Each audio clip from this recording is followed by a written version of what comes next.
इस फंक्शन का last programme जिसमें टेक्नोलॉजी का यूज करके स्टूडेंट के अंदर ऊर्जा भरने की छोटी सी कोशिश की गई है। यदि हम अपने बच्चों को सही समय पर सही दिशा नहीं दिखाएंगे तो हमारे बच्चे रास्ता भटक सकते हैं। इनको समय समय पर ऊर्जा से संचार करना होगा ताकि हमारे बच्चे अपने टारगेट को अचीव कर सकें। इसके लिए हम अयान जफर खान फ्रॉम क्लास 8 को इस कविता के साथ डाइस पर आमंत्रित करती हूँ। वह पथ क्या पथिक कुशलता क्या, वह पथ क्या पथिक कुशलता क्या, जिस पथ में बिखरे शूल न हो, नाविक की धैर्य परीक्षा क्या, यदि धाराएं प्रतिकूल न हो। Good evening everyone. My name is Ayan Zafar Khan and I am studying in class 8. Today I am going to speak about determination. आज सफल लोगों के बजाय असफल लोग ज़्यादा नज़र आते हैं, हाँ या ना? इसका सबसे बड़ा कारण क्या है? इसका सबसे बड़ा कारण एक ही है मेरे दोस्त, lack of determination. Lack of determination क्या होता है मैं आपको बताता हूँ देसी भाषा में। कहते हैं जो भौंकता है वो काटता नहीं, गरजने वाले बरसते नहीं। जिन बादलों में खूब सारा पानी होता है वो चुपचाप आते हैं और बारिश करके चले जाते हैं। घड़ा अगर आधा भरा हो तो शोर करता है, खाली हो तो और ज़्यादा करता है, और पूरा भरा हो तो शोर नहीं करता। इसका सीधा सा मतलब एक है, ऑनर योर ओन वर्ड्स। अगर आप अपनी ज़िंदगी में कामयाब होना चाहते हैं तो आपकी कथनी और करनी एक होनी चाहिए। ऐसे लोग आजकल बहुत कम देखने को मिलते हैं जो बोलते हैं मैं करूँगा और करके भी दिखला दें। आम तौर पर आप देखेंगे कि लोग डींग हाँकते हैं, लेकिन जब करने का वक्त आता है ना तो साला पीछे हट जाते हैं। समाज ऐसे लोगों को कोई इज्जत और कोई तवज्जो देता नहीं जिनकी कथनी और करनी अलग अलग होती है मेरे दोस्त। पढ़ लेना मैं बता रहा हूँ, इसीलिए वही बोलो जो कर सको और जो बोल दो उसे करके दिखा दो। इतिहास गवाह है, ज़मीन से आसमान तक वही इंसान गया है जिसमें कमाल का डिटर्मिनेशन था। उसने जो कहा वो करके दिखा दिया। अगर आपकी कथनी और करनी अलग अलग हो गए मेरे दोस्त तो आप अपनी ज़िंदगी में बड़ा काम नहीं कर सकते। इसलिए बोलो मत और बोल दो तो ठोक के करके दिखा दो। मेरे दोस्त एग्जाम्पल देकर समझाऊंगा, आपको जल्दी समझ में आ जाएगा। मेरे दोस्त आपकी स्क्रीन पर है, आपकी स्क्रीन पर एक व्यक्ति की तस्वीर है। हमने नाम भी नहीं लिखा और आपने पहचान लिया। ये है कमाल आदमी का, ये है कमाल आदमी का। 80 कंट्रीज में इस आदमी के नाम के बूथ लगे हैं। जी हाँ, 80 कंट्रीज में। व्हाट्सएप यूनिवर्सिटी पे क्या चल रहा है मैं उसकी बात नहीं कर रहा हूँ, वो सब फुद्दू लोग हैं। 80 कंट्रीज में जिस आदमी के नाम के बूथ लगे हों, G20 पे पूरी दुनिया के टॉप 20 कंट्रीज के टॉप 20 लोग आए हों और उस आदमी के समाधि के सामने जाके माथा टेक रहे हों। जिस व्यक्ति के सामने G20 हुआ, पूरी दुनिया के टॉप 20 कंट्रीज के टॉप 20 सुप्रीम लीडर्स आए और इस नंगे पैर इस आदमी की समाधि पे जाके झुक जाते हैं। आदमी की ताकत समझो।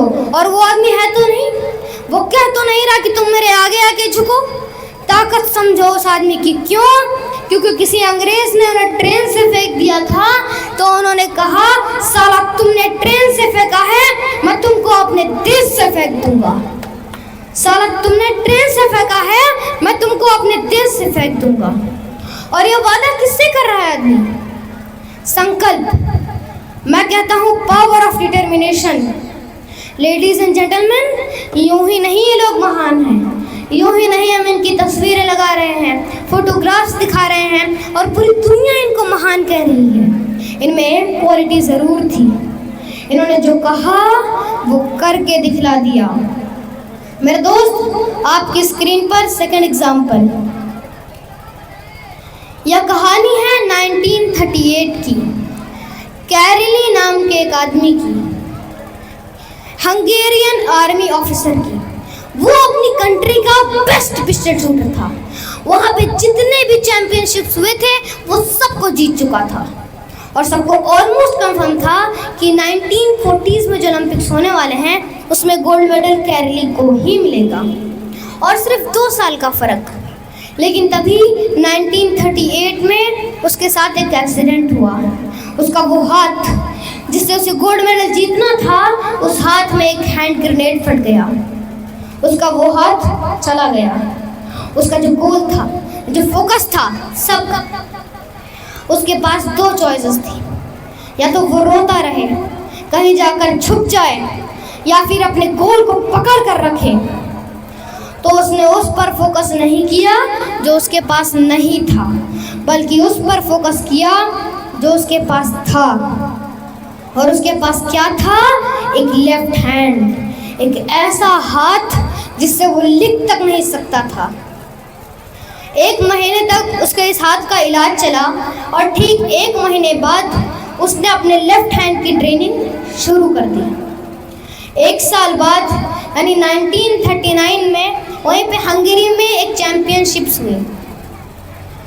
वहाँ पर बहुत सारे एथलीट्स थे। वो वहाँ पर गया, सभी एथलीट्स ने उसे देखा, उसे कॉन्ग्रेचुलेट किया कि ये होता है जुनून, ये होता है जज्बा कि तुम्हारे साथ इतना सब कुछ होने के बावजूद भी तुम यहाँ पर आए हो हमें देखने के लिए और हमारा हौसला बढ़ाने के लिए। उसने जवाब दिया, मैं यहाँ पर तुम्हें देखने के लिए या फिर तुम्हारा हौसला बढ़ाने के लिए नहीं आया हूँ, तुमसे कॉम्पिटिट करने के लिए आया हूँ, तुमसे लड़ने के लिए आया हूँ, तैयार हो जाओ। कंपटीशन शुरू हुआ। वहाँ पर जितने भी शूटर्स थे वो compete कर रहे थे अपने बेस्ट हैंड से, और ये compete कर रहा था अपने ओनली हैंड से। और कौन जीता? The man with the only hand, Karoly Takacs जीत गया। लेकिन वो यहाँ पर नहीं रुका। उसका गोल क्लियर था कि मुझे अपने इस हाथ को इस कंट्री का नहीं बल्कि पूरे वर्ल्ड का बेस्ट शूटिंग हैंड बनाना है। उसने फोकस किया 1940s में जो ओलंपिक्स होने वाले थे, लेकिन अनफॉर्चुनेटली वर्ल्ड वॉर की वजह से वो ओलंपिक्स कैंसिल हो गए। उसने फोकस किया 1944 में जो ओलंपिक्स होने वाले थे, लेकिन फिर से वो ओलंपिक्स भी कैंसिल हो गए। उसने फोकस किया 1948 में जो ओलंपिक्स होने वाले थे। 1938 में उसकी एज थी 28 साल। 1948 में उसकी एज हो चुकी थी 38 साल। ऐसे में जो न्यू यंगर जो प्लेयर्स आते हैं उनसे compete करना काफ़ी मुश्किल हो जाता है, लेकिन हार्ड नाम का ये शब्द उसकी डिक्शनरी में था ही नहीं। वो गया, वहाँ पर पूरी दुनिया के बेस्ट शूटर्स आए हुए थे जो compete कर रहे थे अपने बेस्ट हैंड से, और ये compete कर रहा था अपने ओनली हैंड से। और कौन जीता? The man with the only hand, Karoly जीत गया। लेकिन वो यहाँ पर भी नहीं रुका। 1952 ओलंपिक्स वो फिर से गया, और इस बार गोल्ड मेडल कौन जीता? कैरली टकैक्स।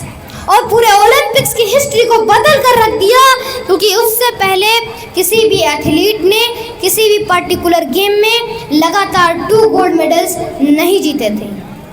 मेरे दोस्त, अगर आप किसी भी लूज़र के पास जाओगे तो उसके पास लिस्ट होगी बहानों की कि इस वजह से मैं सक्सेसफुल नहीं हो पाया, इस वजह से मैं फेल हो गया, इस वजह से मैं सक्सेस नहीं पाया जो मैं करना चाहता था। लेकिन अगर आप किसी विनर के पास जाओगे तो उसके पास 1000 रीजन होंगे वो ना करने के लिए जो वो करना चाहता है, और खाली एक रीज़न होगा वो करने के लिए जो वो करना चाहता है, और वो अपने गोल को अचीव कर देगा। मेरे दोस्त, मैं आपको ऐसी दर्जनों कहानियाँ सुना सकता हूँ यहाँ पर बैठा कर, और उसका एक मूल रिजल्ट यही निकालना चाहूँगा कि मेरे दोस्त, जो बोलो वो कर दो। लेडीज़ एंड जेंटलमैन, आपकी स्क्रीन पर एक लास्ट एग्जाम्पल। यह कौन है? क्या आप इन्हें जानते हैं? हाँ या ना? अगर नहीं तो हम आपको बताते हैं। इनका नाम बिरदेव सिद्धप्पा धोने है। इनका जन्म महाराष्ट्र के गरीब परिवार यानी भेड़ चराने वाले परिवार में हुआ। 27 साल यह नौजवान ग्रेजुएटेड होने के बावजूद भी गरीबी की वजह से भेड़ चराने पर मजबूर हो जाता है। हुआ यूं कि एक दिन कहीं इनका मोबाइल फ़ोन चोरी हो जाता है और ये रपट लिखाने पुलिस स्टेशन पहुंचते हैं, लेकिन गरीबी और किसी बड़े आदमी का सोर्स न होने की वजह से इनकी FIR नहीं लिखी जाती। इन्होंने वहीं अपने आप से संकल्प लिया कि मैं IPS ऑफिसर बनकर दिखाऊंगा। किससे कहा? खुद से। इसीलिए कहता हूँ, ऑनर योर ओन वर्ड्स। घर आए, भेड़ चराने के साथ साथ UPSC की तैयारी में लग गए। फर्स्ट अटेम्प्ट दिया, नहीं निकला, लेकिन पीछे नहीं हटे। क्यों? क्योंकि इन्होंने खुद से कुछ वादा किया था।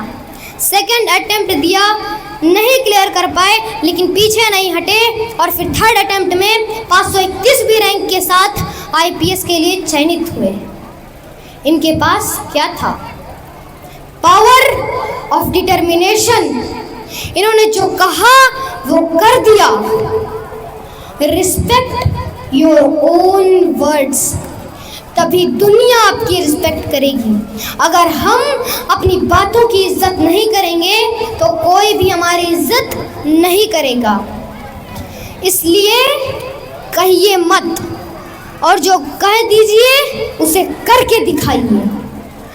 इस कविता के साथ मैं अपनी बात को ख़त्म करता हूँ कि विकल्प बहुत मिलेंगे रास्ता भटकाने के लिए, विकल्प बहुत मिलेंगे रास्ता भटकाने के लिए, लेकिन संकल्प एक ही काफ़ी है मंजिल तक जाने के लिए। Thank you.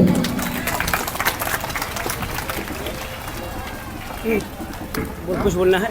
थैंक्स। यकीन कर तू बदल सकता है, यकीन